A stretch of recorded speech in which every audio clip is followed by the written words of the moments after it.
Welcome back to new video of time and work बच्चों। It is based on working in hours and days. यहाँ पे अभी तक जितने भी क्वेश्चंस आप लोगों ने किए हैं वहाँ पे गिवन होता था बच्चों कि ए 10 डेज में काम कर सकता है, बट ये नहीं गिवन होता था कि एक दिन में कितने घंटे तक वो काम करेगा। इट इज़ कंपल्सन कि वो अगर यहाँ पे ए और बी का टाइम अगर गिवन है आपको, तो यहाँ पे वर्किंग आवर्स सेम माने जाते थे। लाइक वो 10 आवर्स तक काम कर सकते हैं, वो 12 आवर्स तक काम कर सकते हैं, इस वे से। लाइक बट क्वेश्चन थोड़ा सा अलग हो जाता है अगर मैं बोलूँ ये सिर्फ 5 आवर्स ही काम करेगा, बट ये it have to work for 10 hours. ठीक है जी।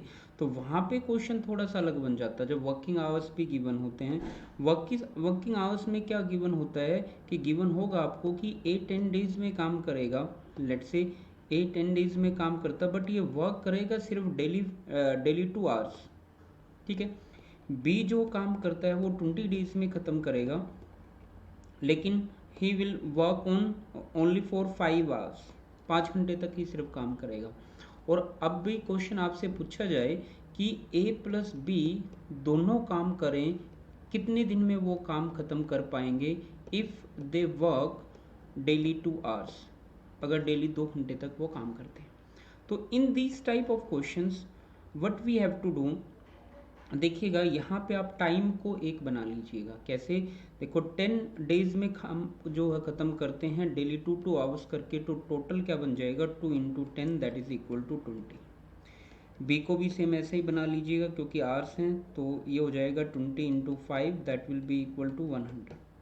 आपको पता है जी एलसीएम बनेगा आपका 100, ये 5 और ये 1, तो a प्लस बीज एफिशिएंसी जो आएगी अब वो होगी 6, दैट इज़ 5 + 1 6। हमने बहुत अच्छे से ये क्वेश्चन किया है। अब पहले निकालते हैं डेज।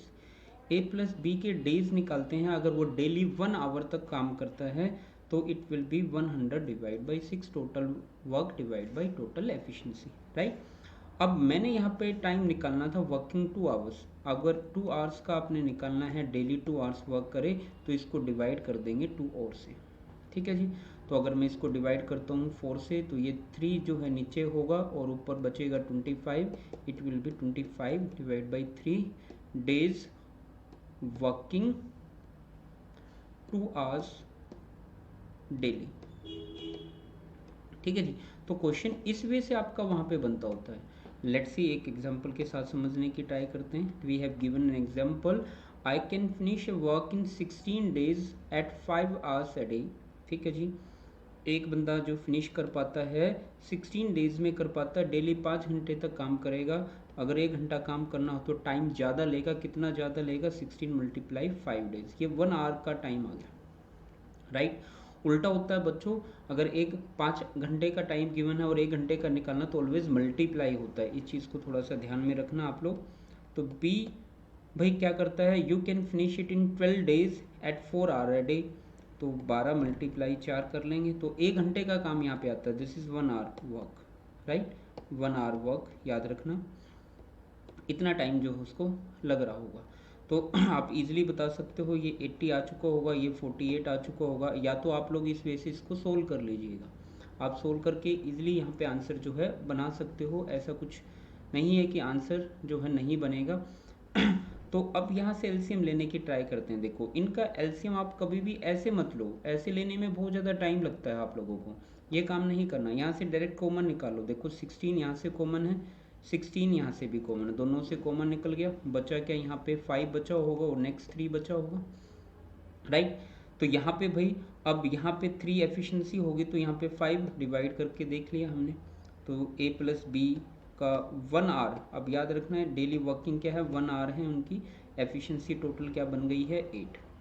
अगर उनके डेज में फाइंड करता हूँ working 1 hour, then it will be equal to क्या रहेगा, 16 × 5 × 3 डिवाइड बाई 8। ठीक है जी। अब ये 2 पे cancel out, it will B आपका 2 × 5 × 3। कट आउट अभी किसी ने नहीं करना, मल्टीप्लाई किसी ने नहीं करना। अब पूछा क्या है, 6 आवर तक काम कराना है भाई। 6 आवर तक काम कराना है तो वो क्या होगा, डेज इक्वल टू कब होंगे, अगर वो 6 आवर्स तक काम करते हैं तो टाइम कम लगेगा, यानी अब टाइम क्या लगेगा, 1/6 टाइम लगेगा।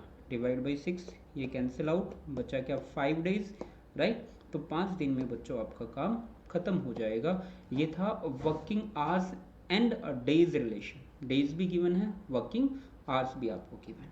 एक और एग्जांपल के साथ देखते हैं। Let's see, I can finish it in 14 days and 6 hour a day. ठीक है, ए जो काम करता है 14 days 6 hour a day, right. B जो काम करता है 8 डेज 2 आवर्स अ डे, काम खत्म कर देता है।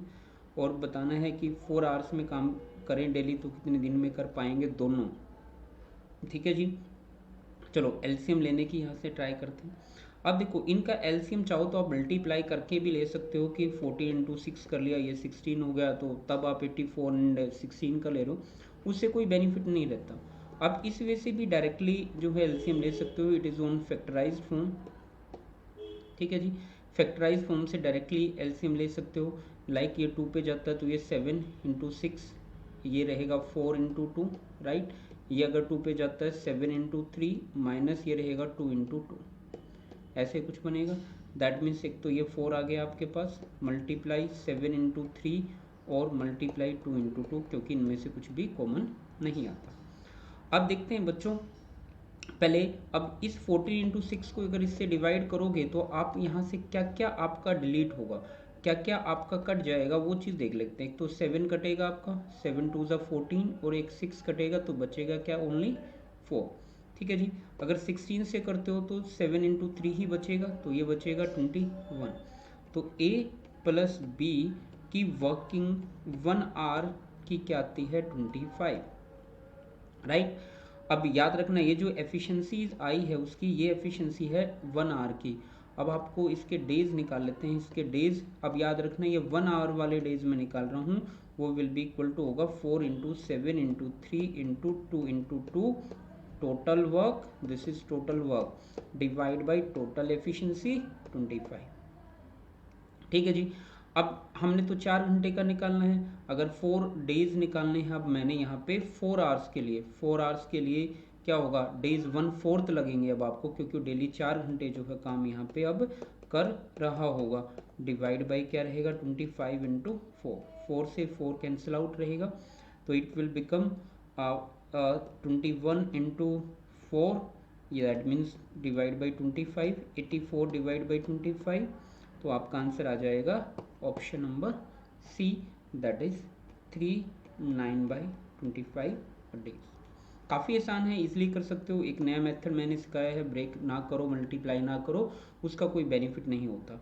या फिर इसको डायरेक्टली और भी ब्रेक करके कर सकते हो, 2 into 7 into 2 into 3, this can be written this, इसको भी लिख सकते थे हम 2 इंटू 2 इंटू 2 मल्टीप्लाई 2। इसको ऐसे ब्रेक करके फैक्टराइजेशन फॉर्म से, प्राइम फैक्टर फॉर्म से आप लोग यहाँ पे आंसर निकाल सकते हो। यहाँ से कॉमन निकाल के जो बच गया वो आपका जस्ट मल्टीप्लाई। आप इसके लिए एचसीएफ एलसीएम वाला चैप्टर थोड़ा सा डिटेल में देखो, वहाँ से आप लोग ये चीज़ समझ पाओगे।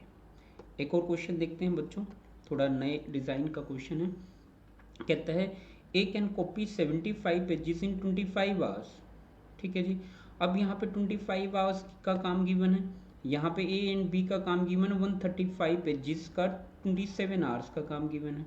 अब यहाँ पे प्रॉब्लम है, ए के निकालते पहले तो 1 आवर का ए का निकाल लेते हैं, दैट इज 75 डिवाइड बाई 25 रहेगा 3, राइट। और बी की अगर वर्किंग निकाल लें तो वो रहेगी 135 डिवाइड बाय आपका रहेगा 42, it will comes out to be 5। ठीक है जी, ये आ जाती है उनकी वर्किंग, जो कि आप लोग, ये this is A plus B, right. ये उनकी जो वर्किंग आती है ये आ जाती है पर आवर में कितने पेजेस जो हैं वो कर सकते हैं। अब दोनों ने मिलके हमने यहाँ पे बताना है कि b की वैल्यू क्या रहेगी। b की वैल्यू क्या रहेगी, यहाँ पे अगर आप इजीली देख पा रहे होगे, b की वैल्यू रहेगी 2, और आपने बताना है 42 पेजेस को b कितने टाइम में जो है यहाँ पे। अब पहले उससे पहले यहाँ पे b की वैल्यू जो है आप लोगों ने फाइंड करनी है। ये तो एफिशिएंसी आई उसकी, तो टोटल एलसीएम बनेगा यहाँ पे क्या 15, ये 5, ये 3, एफिशिएंसी आई 2, राइट। तो b की जो वैल्यू होगी, टाइम b का इक्वल टू होगा, b का जो टाइम रहेगा बच्चों, वो याद रखना कि ये डायरेक्टली टोटल जो है, टोटल वैल्यू वर्क मैंने लिया है जो कि 15 है यहाँ पे। ठीक है, वो रहेगा 15 डिवाइड बाई 2, और यहाँ पे 42 पेजेस के लिए टाइम रहेगा, 42 पेजेस के लिए जो टाइम रहेगा 42 डिवाइड बाई 15/2, तो 3 से कट आउट कर देते हैं, 3 से ये 5 पे कट होगा, 3 से ये 14 पे, तो it will comes out to be 28 divide by 5, right. ये 2 ऊपर जाके multiply and it will comes out to be 5 hours and 36 आपका minutes. This is minute not second, this is minute, right. तो ये आपका आंसर यहाँ पे बन जाएगा। तो होपफुली आप लोगों को यहाँ पे आवर्स एंड डेज में रिलेशन समझ आ गया होगा कि किस वे से वो जो है वर्क करते हैं। तो नेक्स्ट टाइम नेक्स्ट कंसेप्ट के साथ मिलते हैं। Till then thank you so much.